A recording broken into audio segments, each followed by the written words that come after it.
Marcus Lauren, o amor nunca falha, porque o amor não pode falhar. O que você acha que Paulo quis dizer com essa declaração? O amor nunca falha. Certas pessoas podem dizer que Jesus falhou na cruz do Calvário. Algumas pessoas dizem isso mesmo, mas foi a maior vitória, ou posso dizer que foi o maior exemplo desse tipo de declaração.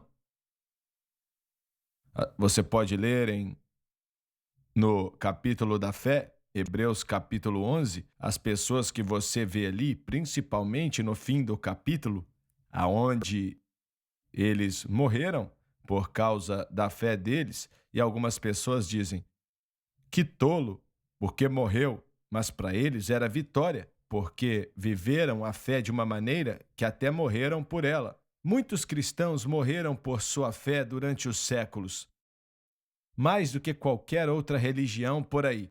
E eu não conheço nenhuma outra religião. Vocês conhecem outra? Outro dia escrevemos um artigo que dizia que atualmente 11 cristãos por dia morrem no mundo inteiro assassinados. Eu não duvido disso não. Mas, muito bem, o amor nunca falha porque ele não pode falhar. Essa declaração ali, falha, pode ser interpretada como o amor nunca falha no sentido de nunca desaparece e como característica verdadeira, não está aqui um dia e no outro some. Isso não é amor. O amor continua, ele nunca falha, ele nunca acaba. Essa é a ideia aqui do amor nunca falhar. O amor não se torna. O amor não tem a característica de acabar. O amor verdadeiro de Deus, ele não é uma modinha, vamos dizer assim. Não é passageiro ou algo cultural. É consistente. Ele nunca falha. Ele é constante. Ele sempre está ali. É o que vejo nesse termo, nunca falha. O amor, ele sempre está ali, sempre consistente, não importa a situação, o amor nunca falha.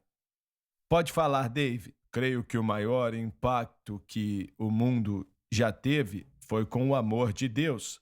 Nós amamos a Ele porque primeiro Ele nos amou. E todos nós podemos lembrar do dia não só quando fomos salvos, mas incidente após incidente em nossas vidas, aonde o amor de Deus nos impactou e nos transformou tremendamente. Vocês acreditam que um cristão pode perder este amor? Claro, o amor de um cristão pode esfriar, mas este amor, o amor de Deus, que nasceu em nosso coração através do Espírito, esfriando, é evidência de que nossa fé se distanciou de Cristo. Então o amor e a fé operam juntos. E eles, se o amor esfriar, quer dizer que a fé também esfriou. A fé se distanciou de Cristo e da sua fonte, que é Jesus, do sacrifício dele na cruz, da palavra de Deus e do próprio Deus. É o que acho e pode sim, mas isso é a evidência de que a fé da pessoa esfriou. Certa vez o C.M. Moore disse que não é fácil apagar a luz que Deus colocou na sua alma desde a infância. E essa é uma declaração verdadeira. Deus é amor. Os versículos estão ali em João. E Cristo é amor. Se permitirmos que Cristo saia de nossa vida, porque Ele é amor, sem amor Ele saiu de nossa vida. Mas se Jesus estiver com a gente, vamos ter amor sim. Eu concordo 100% com isso. Olhando para a palavra amor que não falha e substituindo com a palavra Cristo. Cristo nunca falha. Certo, e esses outros versículos são boas características, como Cristo não se alegra na iniquidade. Se alegra na verdade, Cristo não pensa em algo que é ruim, ele não se comporta de maneira fácil de se provocar. Cristo é assim. Mas o amor de Cristo em nós é assim também. E em toda situação encontrada aqui, estas definições são, sem dúvida, as mais profundas que veremos em qualquer lugar na Bíblia em relação ao amor. Se aplicarmos pela ajuda do Espírito em toda circunstância que vivemos, então vamos ter sucesso no que fazemos. É o amor que não falha. Em toda circunstância que encaramos, como está listado aqui, se permitirmos o Senhor aplicar o amor dele em nós nessa circunstância, você verá o melhor resultado vivendo dessa maneira, pois nunca falha. Então continua de onde você parou.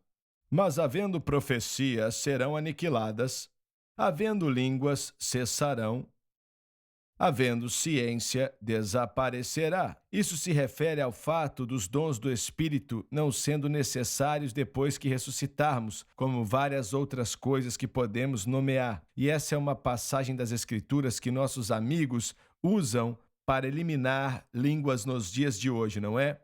Profecias também, línguas e por aí vai. Mas não mencionam a ciência, porque a verdade é que profecias às vezes falham. Falham sim. Às vezes, um pregador, outro dia, me perguntou assim: se um pregador se levanta e profetiza que o Castro vai ser salvo e aceitar a Jesus e vai ser um avivalista lá em Cuba, bem, e se não acontecer, vamos dizer que o profeta fala, isso vai acontecer ano que vem, nesse horário, e nada disso acontece, esse pregador é falso? Olha, o que ele disse era falso, né? Temos que entender que é falso, sim. Mas, às vezes, coisas que são chamadas de profecias falham, sim, porque não são. E não são. Temos vários casos assim hoje em dia. Várias coisas que são ditas que não vêm do Senhor. As línguas vão cessar, e isso vai ser quando a era do reino chegar, o reino milenar. E não vamos mais precisar disso. E a ciência desaparecerá. Como conhecemos hoje, a ciência é parcial, mas teremos o conhecimento de Cristo e vamos conhecer como somos conhecidos. Vocês têm outro entendimento disso? Eu creio que aqui Paulo está continuando a mostrar a grandeza do amor de Deus de acordo com como ele termina este capítulo. Mas ele faz isso através de lidar com a ressurreição e comparando os dons do Espírito, talvez não comparando seja a melhor palavra, mas fazendo referência aos dons do Espírito em relação à ressurreição que virá. Na ressurreição que virá, um dia os dons do Espírito vão desaparecer, mas em relação ao amor, na época da ressurreição, vai continuar, vai permanecer. E creio que é isso que Paulo está dizendo aqui, é que ele está usando os dons e comparando os dons com o amor em relação à ressurreição e mostrando a grandeza do caráter de Deus e seu amor. Muito bem, leia o versículo 9. Porque em parte conhecemos, tem a ver com a palavra de conhecimento, que é um conhecimento parcial, e em parte profetizamos. Se encaixa na mesma categoria, mas quando vier o que é perfeito, fala do arrebatamento da igreja ou ressurreição. Então, o que em parte será aniquilado. Como deve ser óbvio, existem pessoas tentando ensinar que agora que a Bíblia é a palavra de Deus consumada, que temos conhecimento perfeito agora? Eu sei que este é o versículo principal que eu via enquanto cresci, que era usado para apoiar a doutrina da cessação ou esse raciocínio. Se o termo teologia da cessação era usado ou não, não era na maioria das vezes. Esse versículo era usado, porque diz aqui, quando vier o que é perfeito, então o que é parcial vai ser eliminado, assim como os dons do Espírito. Por isso não acreditamos nos dons hoje, o pregador dizia, porque vemos tudo isso no livro de Atos, os dons, os 9 dons do Espírito, imposição de mãos para curar, orar em línguas, tudo isso acabou quando Deus nos deu a perfeita palavra de Deus. Então eles não consideram que isso tem a ver com a era do reino que virá, o reino milenar. Não interpretam como a ressurreição. Interpretam isso aqui como o cânon bíblico, que quando foi escrito o cânon bíblico, que João completou, não é? 80 ou 96 depois de Cristo, foi aí que os dons do Espírito foram sumindo e o que vemos como a obra pentecostal do Espírito Santo começou a sumir e já não era mais necessária, porque agora tínhamos o cânon bíblico, de acordo com eles. Essa é a doutrina onde eles estão fundamentados. É este versículo que apoia a doutrina da cessação. Tá. E foi o que te ensinaram? Sim, temos que ir para o intervalo, mas Paulo não está falando aqui do cânon bíblico. Está falando da ressurreição que virá. Vamos para o intervalo e voltamos já já.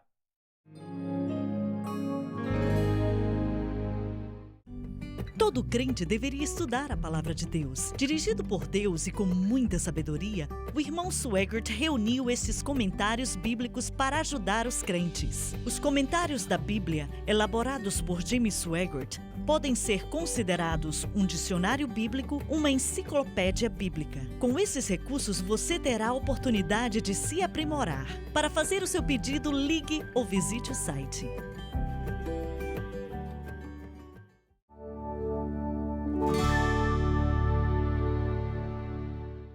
Estamos de volta, estamos de volta. Acho muito difícil de entender como eles acreditam que isso aqui tem a ver com o fim do cânon bíblico, não é? Que um dia os milagres acontecem, outro dia o milagre já não acontece mais. É estranho. E não foi assim que aconteceu. Não. As escrituras aconteceram durante um período de tempo, certo? Inclusive por centenas de anos. Acho que foi no 3º século que os livros foram decididos, né? Quais eram palavras de Deus e quais não eram. Temos que entender que você está falando de quando foi compilado ali o cânon bíblico, quando reuniram os livros. Mas o cânon bíblico, devo dizer que todos os livros no Novo Testamento foram escritos até o fim do 1º século, mas vários outros livros, como você mencionou, existiam livros apócrifos, que eram livros falsos, livros escritos por pseudo-escritores, que diziam ser Paulo, ou que eram escritores do Evangelho, mas que não eram reais. O que aconteceu então foi que durante um período de tempo, demorou algumas centenas de anos para acontecer, ou 150 anos para que acontecesse, antes que líderes da igreja primitiva entendessem o que é real e o que realmente é a palavra de Deus e o que é falso, o que não é. O que é que não se alinha com o caráter da palavra de Deus. Demorou um tempo para que o cânon bíblico finalmente fosse reunido ali. E cânon quer dizer regra ou padrão. Demorou um tempo para isso acontecer, mas o último livro do Novo Testamento foi escrito em 96 depois de Cristo. Vocês acreditam que foram inspirados pelo Espírito Santo e colocaram cada livro em sua seção, na ordem que colocaram, deixando de fora todos os outros? Pessoalmente, eu creio que sim. É algo muito difícil. Eu amaria se Deus tivesse um certo tipo de máquina do tempo para apertar um botão, voltar no tempo e participar daqueles concílios, mas não temos.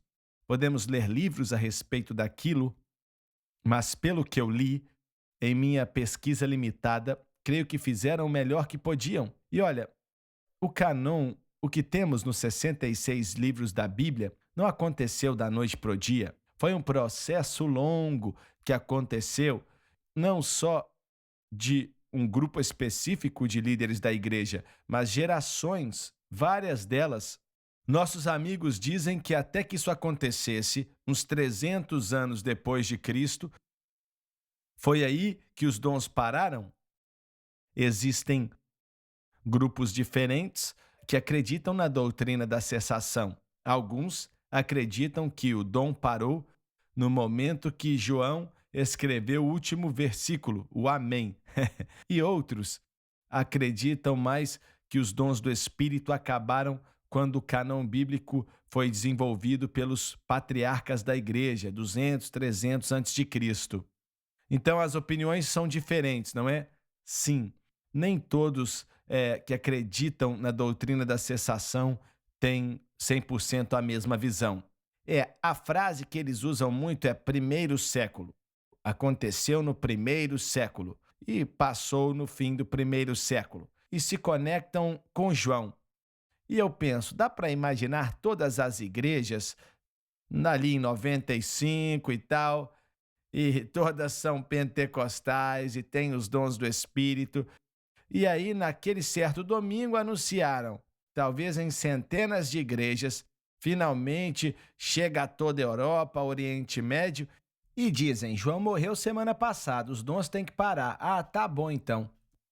Engraçado, já pensou? Agora na igreja vamos ser mais como os batistas ou metodistas porque João morreu. É uma loucura, uma tolice. É porque ali o cânon bíblico estava finalizado. E, já que isso aconteceu, o mover acabou. E o cânon bíblico passou por um processo. Não ore para que ninguém seja curado e mais nenhuma outra coisa assim. Acabou. E é no cânon que vemos a explicação dos dons. E se você precisa de uma explicação dos dons para saber usá-los, não é? Estou só aqui pensando alto. E por que colocar ali se não presta para mais nada? Por que os patriarcas da igreja iam concordar em colocar isso ali se o tempo deles acabou? Uma das prioridades da aceitação de um livro nesse concílio era porque podia ser útil para a igreja. Durante um tempo, eles iam precisar da informação ali. Sim, que a informação ali seria necessária. A igreja necessitaria daquela informação. Muito bem, leia o versículo 10. Mas quando vier o que é perfeito, se refere ao arrebatamento da igreja ou ressurreição. Então o que é em parte será aniquilado, como é bem óbvio. Quando eu era menino, falava como menino, sentia como menino, discorria como menino, mas logo que cheguei a ser homem, acabei com as coisas de menino. O apóstolo está comparando nosso estado presente como menino em relação ao que está por vir, simbolizado por um adulto maduro. Essa é a diferença entre o estado atual e a ressurreição que virá. Vocês concordam com o que eu escrevi aqui nos comentários, que tem a ver com o reino milenar, com a era do reino que virá? Que agora vemos através de um espelho, mas nos conduzimos, como Paulo usa a metáfora, como criança. Mas, quando isso acontecer, vamos deixar as coisas de menino de lado. Nunca ouvi sendo interpretado assim, irmão Swagger. Sempre achei que fosse um ponto de maturidade. Que vamos nos tornar maduros e sermos mais sábios e por aí vai. Maturidade quando? Agora, nessa vida, um filho de Deus maduro. Estou vendo você ler o versículo 10, que fala do arrebatamento, mas eu entendi porque você conectou os dois. Se você conectar todo o contexto, você vai ver as duas coisas. Primeiramente, temos que entender o propósito do amor e ter maturidade para com ele. Ao mesmo tempo, ele está indicando um tempo no futuro em que o que agora conhecemos vai ficar mais claro. Então, existe um sentido de que podemos usar o versículo num contexto de amadurecimento, mas o contexto aqui aponta mais para um tempo que estará no futuro. O versículo 12 tem muito a ver com escatologia, um estudo do fim dos tempos. Leia, por favor, os versículos 12 e 13. Porque agora, antes da ressurreição, vemos por espelho em enigma, vemos uma luz brilhando sem força. Mas então, depois da ressurreição, veremos face a face. Vamos ver claramente. Agora conheço em parte, temos certo conhecimento, mas então conhecerei como também sou conhecido. Tudo será perfeito e completo. Agora, antes da ressurreição, pois permanecem a fé, a esperança e o amor. Estes três, os três permanecerão para sempre, mas o maior destes é o amor. porque somente o amor nos faz parecer com Deus. Eu vejo isso e quero saber a opinião de vocês. Vejo como a era do reino milenar, o reino que vai durar por 1000 anos. Agora vemos como por espelho em enigma, mas então veremos face a face como somos conhecidos, que fala a respeito de uma maturidade perfeita. Eu acho. Glorificação. O quê? Glorificação, sim.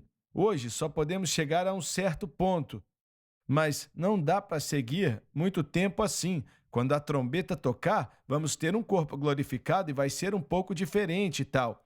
Mas vamos voltar a falar do versículo 11, Dr. Gray. Nunca pensei nele dessa maneira. Você acha que você pensou que isso era sobre maturidade agora? Maturidade espiritual para agora. Mas eu consigo ver os dois lados do versículo. O versículo 10 e o 11 estão falando sim de épocas da era milenar, mas eu nunca tinha interpretado dessa maneira. Sempre pensei que era chegar a um ponto de maturidade em Cristo, crescendo em Cristo, tendo o amor de Deus em nossos corações, amadurecendo. Certamente é uma aplicação do contexto. O contexto indica mais sobre o fim dos tempos do que amadurecimento agora. E na maioria das vezes, quando usamos esse versículo na conversa do dia a dia, falamos da necessidade de desenvolver, amadurecer, deixando para trás o pecado que fazíamos antes e aplicamos isso no mundo de hoje. Mas no contexto, fala do versículo 10. Mas quando vier o que é perfeito, tudo tem a ver com a vinda do Senhor, desde então até o fim dos tempos. Irmão Swagger, o tempo está acabando, mas eu tenho mais uma opinião. Tá bom. Minha mãe tinha 2 irmãs, olhando para o versículo 13. O nome das irmãs era Esperança, Amor, e o nome dela era Fé. Pronto, e acabou. Não dá para ser melhor que isso. E por aí vai, melhor que isso não fica. Mas deixa eu fazer uma pergunta aqui antes de acabar. Como vocês acham que vai ser o corpo glorificado? Porque eu acho que está falando disso aqui. Melhor do que o que temos hoje. Eu acredito que sim. Eu não vou usar mais óculos. O mortal vai se vestir de imortal, o corruptível de incorruptível, sem doença, sem dor, sem morte ou natureza pecaminosa, sem tentação e ter que lidar com Satanás. Nem dá para explicar. E quanto poder você acha que vai ter o corpo glorificado, hein? Você acha que vamos poder sumir e aparecer como foi com Jesus? Eu ouvi alguém no Centro Familiar de Adoração falando que vai ser como pensamento, que você pensa e aparece no lugar. Velocidade do pensamento. Sabe quem que ensinava aquilo lá? O Kenneth Winston ensinava isso. Quando vermos a ele, seremos como ele. Obrigado por nos acompanhar. A gente ora para ter falado alguma coisa que te abençoou e te ajudou. Amamos a todos vocês e Deus te abençoe grandemente.